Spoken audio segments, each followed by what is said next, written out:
नमस्कार दीदी।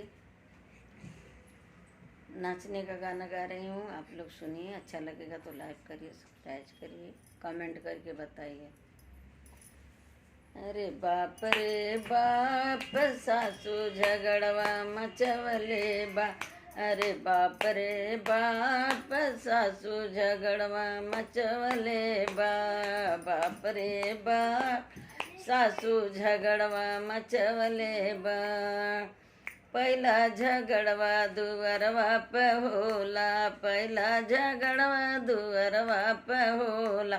बाप रे बाप, टोला महल्ला बटोरले बा। बाप रे बाप, टोला महल्ला जुटवले बा।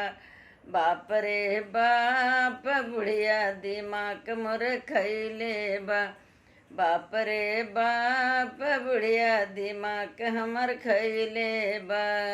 बाप रे बाप, सासू झगड़वा मचवले बा। अरे बाप रे बाप, सासू झगड़वा मचवले बा।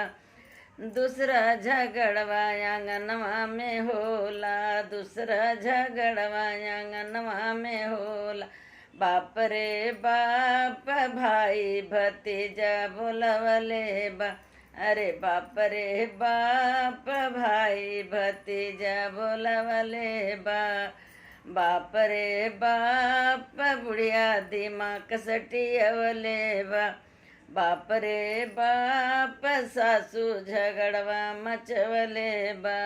बाप रे बाप, सासू झगड़वा मचवले बा।